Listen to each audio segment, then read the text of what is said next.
Welcome back to the channel. Thanks for sticking with me if you're a returning viewer, and if you're new to the channel, if you do like what you see, please do like and subscribe to the channel. Your support is appreciated.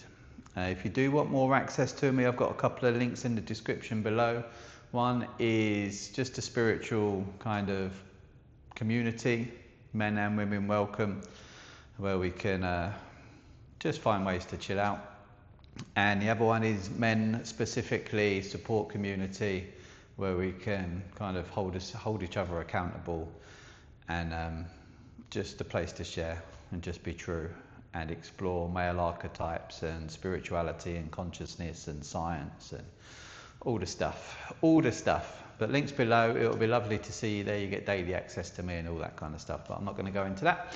Today we are working with Locust pose. Superman in your fitness world, Locust in the yoga world. It's a bit of back strengthening. It's a really good stabilizing the spine, strengthening up through the back of the body. Okay, part of the core. The core is a whole structure around the waist, not just the front. Everybody thinks core is the front, but the lower back, that's core as well. So we'll be stabilizing that, but it's all the way up the back of the body. I tend to do it after a few dynamic cobras. You can see a tutorial for cobra in another video. And I tend to break it down into sections as well. So take the hands back. We're kind of laying on our front. It's a bit difficult with the mic here, but laying down on the front, hands either side. I tend to encourage people, you engage the glutes and then lift up the upper body. I tend to encourage people to do it in stages first. So we're strong in the bum all the way up through the back. You see my shoulders here? We're retracting the shoulders back. Nice and neutral through the neck. People tend to tuck their chin. We just want a nice neutral spine. So let the neck follow the line of the spine. Feet pressing down into the floor. So we're not lifting the feet here. Feet press down into the floor. Strong in the buttocks, up through the back. You will feel a pull into the mid to lower back. As long as we don't have any sharp shooting pains, we're all good here. But just feel that engagement up through the back. The shoulders are retracting here as well. So we're not here, pulling the shoulders back. Heart moving forward and up. Heart always moves away from the hips in any back bends. Don't forget to breathe. Talking to myself there. It's strong in the glutes. Glutes are the primary muscle here. A little bit of support with the hands if needed. And you don't need to be this high. You want to keep the feet down, go as high as is available. If you're here, that's fine. Work with it. Okay? Then I encourage people chin back to the floor. Sorry about the sound if it's gone a bit funny. Chin to the floor, and then again driving from the glutes. Trying to get the thighs off the floor here. Okay? So we're not just bending from the knees and lifting the legs. Engage the glutes, lift the thighs off the floor. Trying to bring the feet together as best we can. And again, you're going to feel that pull into the lower back. As long as we don't have any sharp shooting pains, we're all good. Chin stays on the floor here, breathe. Maybe a little bit of support through the hands, pushing down into the floor. Optional. Go to a point that's comfortable and gently release. Okay, so that's the upper half of the body. Get familiar with that first. And dropping into the lower half of the body, get familiar with that first. Tendency is with the lower people, just bend the legs here from the knees. You want to get the thighs off the floor. Maybe only incremental tiny little movements, but that's what we're playing with. The more you do it, strength will build.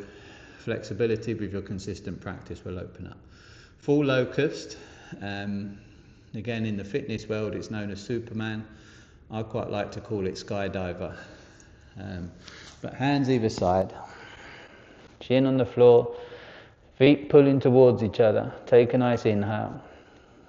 As you exhale, engage the glutes, lifting up the upper body and the legs. Pelvis just pressing into the floor. Strong up through the back, shoulders retracting, heart moves away from the hips, feet lifting up. Option to keep the hands on the floor while you get used to it. Option then to lift the hands. Palms face each other behind the back. And you breathe.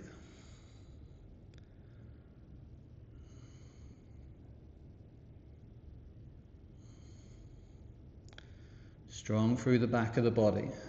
Those muscles are all shortening, but neutral through the neck here. And release. Make a little pillow for your head with your hands. You can just turn the head off to a side that's comfortable. Gentle little release of the hips here if it feels good. Some people like to bend the legs. Do a little wave of the feet.